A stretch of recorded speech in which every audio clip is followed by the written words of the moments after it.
come in and to tell the ISP provider, look at this law that we have, it's over, shut down weekly.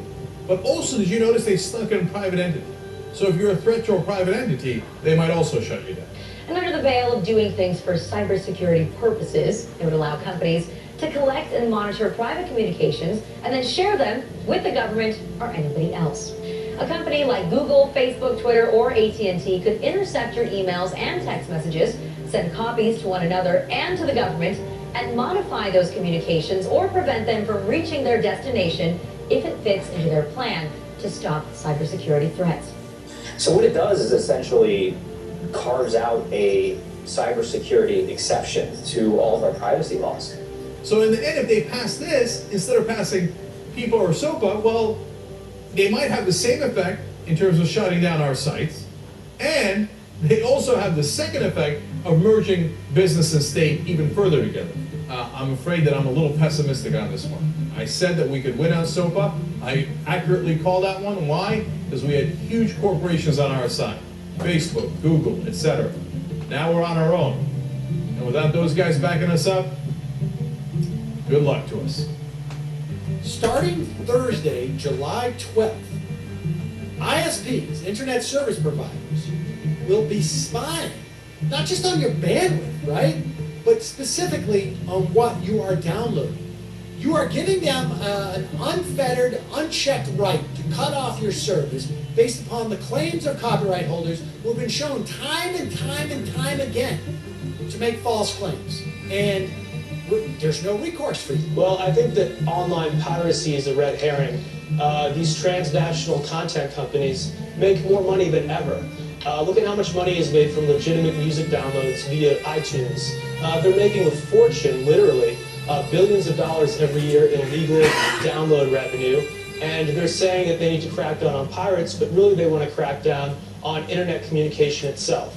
Talking Points member reports that Facebook has started to ask certain users to upload photos of their government-issued ID cards. That includes... All right, listen, this is what what I'm getting at. This is what they're saying. Now, understand this. They could actually tell your ISP provider to deny you right to have an internet service if they declare you a national threat. They can say that the things you download and the websites that you visit and the people that you communicate with gives them suspicion to believe that you are a national threat to security and that of this country, and that you are a person that has been deprivileged to have an internet service.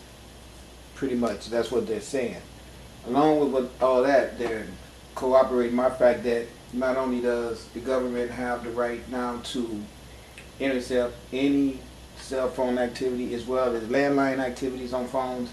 They monitor phones all day. They have certain words that they look for that they hear in conversations. One of them marijuana and other different names. This is all bullshit. They picked basic words that they know end up one of them in every phone conversation, and they throw them as a way to. They throw those words out there because they know those words are going to be heard in damn any conversation that interacts between people using cell phones or any type of communication method other than personification interaction. You know what I mean? Immediately. My point being is that they are using the method of making someone a criminal. Like I showed you yesterday with the police showing up for me being at the garbage. The black guy, I'm going to call the police. Everybody, I'm going to call the police. I'm going to call the police because of the conditionings of the mind. They have conditioned us as a society to find reasons to keep dissension amongst ourselves and always contact them. And if that didn't work enough, they got it set up now where they can spy on us through every means of communication that they invented and has given to us. For instance, if it wasn't for all this technology, computer, telephone, and everything that was introduced to us by these same corporations, we'd all still be using natural, earthly methods of communicating with each other. And we wouldn't be in the mess that we're in right now as being in a state of ignorant consumers. That's all we are. Okay. So now we got ourselves in a position, and due to the fact of ignorance. First, the ignorance was taught to the European people. Remember, not pointing the finger, just talking the truth of my story, which we could call the mystery of earth. The my story of earth, the mystery of earth, according to Asara, Setepera Ma'at. My theory is that the invention of the skin complexions to dichotomize the human family. We already went through what was the method of that. I ain't gonna waste time on that. Along with that is bad propaganda through religious dogma, teachings of one group being better than another group. If you live on this side, don't talk to that side. Short, tall, black, white, male, female, Jew, Gentile, all that shit. Dissension. That's all it is. Keep everybody else divided but us. We stick together, build a strong power structure with an immediate, deliberate plan that we deliberately go to all these different sectors that we've dichotomized with our plan implemented to each sector. And then later down the line, we just grow. We get so big and so rich where we could be where we are right now, where now we got cameras every damn where. And we got everybody suspicious of each other, and we watching everybody because we suspicious of them, and we need to know what they ass is gonna do, because there's so many of them now, and they realize that we have all the power, which means we can't get any more wealth because we have all the power attainable. The problem is that these people are wise and they're waking up and they're going to kill us. So we need to kill them first. And what we need to do is, before we get around to killing them all, we need to put up a method of knowing their every move. And that method is the home computer. Once they put that into your house and then a cell phone together, there's nothing you can do without them knowing about it. Okay, they even implemented more cameras that they put on every street corner.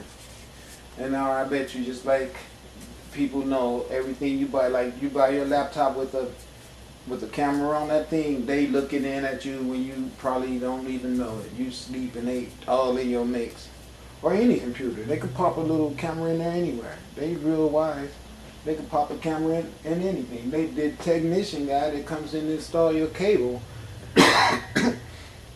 when he brings the cable box, they probably pop a camera in your house then. All sorts of ways they spy on you. But I just wanted to point that out so you can all understand the reason why that happened is because we are dichotomized from each other, and we don't depend on each other in our immediate communities enough to sustain each other. When your community is so divided that one citizen can't go through the garbage can, when it's obvious that this could be the breaking point of this guy's existence, this is his hustle, why am I going to sit here when I own so much, and I could be so shallow-minded and so hard-hearted that I will cause this type of stagnation in a society where I've been so privileged, I have so much. Why would I not want to share that with my fellow man? Well, it's because of conditionings of the mind. And now the government has conditioned our mind so much that this is how powerful it's become. Okay, we'll go back to this. Passports, driver's licenses, work or military ID will also do.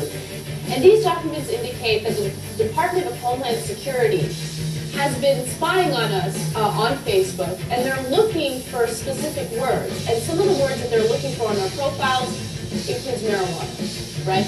So I'll give you an example of some of the, I guess, words that set the alarms for the Department of Homeland Security. Drill, all right, drill, exercise, airport. Exercise, okay. Well, why don't you just go ahead and waste all of our time and our money going after that? Airport, drug, narcotics, cocaine, and marijuana. But once you create these things, they grow out of control. And Big Brother just keeps on rolling on. I mean, we live in a police state at this point, with the police enforcement spying on innocent people without absolutely no probable cause. This is just another example of that. Not only is your every move on Facebook now being posted for your friends to see, but Facebook might still be watching even after you log out. Sure. So over the last few decades, we've increasingly come to entrust third parties with our private data. All of these companies have been trusted by us, and they're collecting data about us in many cases and storing it, in the cloud or in some data center. And once the data leaves our possession, it's really up for grabs for the government. A new AP investigation has revealed that the NYPD was spying on activists as far away as New Orleans. Now, if the NYPD is traveling down into Orleans to monitor a protest and dragging Muslims all over the Northeast, then one can only imagine how they're reacting to the Occupy movement. It's being called intelligent CCTV, surveillance cameras that can pick out suspicious behaviour in a crowd and stop terrorists before they strike. Researchers in Reading are leading the world in developing the new technology. Researchers at Reading University think they've got the technology to spot the terrorists before they strike. First, there were eyes on the street, and now there are eyes in the skies. The Director of National Intelligence has given the go-ahead for the nation's spy satellites to be used regularly by U.S. civilian agencies and law enforcement. Now the Department of Homeland Security wants to monitor anybody who's leaving the United Kingdom, not just Americans. Now, those who are traveling to Mexico are also going to be sharing personal details, especially if they're flying to Mexico City or to Cancun. And if any travelers are pondering a vacation in Cuba or the Caribbean, be prepared to give over your info too. As an excuse to collect everybody's information about the TSA, turns out they're not just doing these things in airports anymore. They're now doing them at ferries, they're doing them at bus stations, on subways. So are you ready to just start having TSA everywhere that you go? Yeah, the part I found most interesting is that they've been working with ICE. So, you're gonna get your papers inspected while you're being fondled. We have a $2 billion data center being built out in the Utah desert to spy on American citizens. It's NSA's newest and biggest surveillance program. It's called Total Information Awareness. The program targets all kinds of electronic information from around the world. So this includes emails, tweets, texts, phone conversations, you name it, from U.S. citizens. It's being called the biggest spy machine ever. It's just going to get bigger. They're just going to use these resources in new ways. To be specific, they show the FBI taught its agents that they could sometimes, quote, bend or suspend the law in their hunt for terrorists and criminals. It outlaws certain forms of peaceful protest. If you happen to be within close proximity to high-ranking elected officials who are receiving Secret Service protection, that can be considered a felony. So if you can't protest in your own nation's capital, what kind of constitutional republic have we become? The UK is going to start testing these lasers that temporarily blind individuals, especially if they're participating in protests or riots. Yeah, in other words, if people start speaking up against the government, we're going to temporarily blind them. When you don't have the right to protest, you don't have much left. Just more proof that the freedom of speech really ain't all that free. In fact, it just might land you on a government list. It gives the military the power to indefinitely detain American citizens just suspected, not convicted, of some sort of involvement or affiliation with terrorism. It basically means the president, the administration can just say, you're a terrorism suspect, the military takes you away, and we may never hear from you again. Obama had said he didn't want to sign it. Then it turned out he demanded that the provision for secret arrest of citizens and secret killing and torture be added. Is that this means that the military, not our civilian justice system, is going to be in charge. What's wrong with the court system that we already have? Nothing, actually, consider the fact that there have been more than 400 people in the last 10 years that have been prosecuted successfully in our federal courts for terrorism-related offenses. Military commissions, on the other hand, only 6 cases. This is part of the problem. The dangers of this overly expansive global war on terror is that anything can now be deemed a battlefield by the administration. ICE is responsible for holding 32,000 people in immigration detention without any charges on a single day. So why are so many of these immigrants actually ending up in jail? Well, you see, it all comes down to money. Private prisons make a killing off of undocumented immigrants because they can hold them in their prisons, allowing the detention centers to meet their financial goals. Private prisons make money off of incarceration. The more people they lock up and the longer they keep them, the more money they make. They're clearly making a business out of rounding people up. The profitability of private jails depends on the prison population continuing to go up. The rate of incarceration in the U.S. has quadrupled.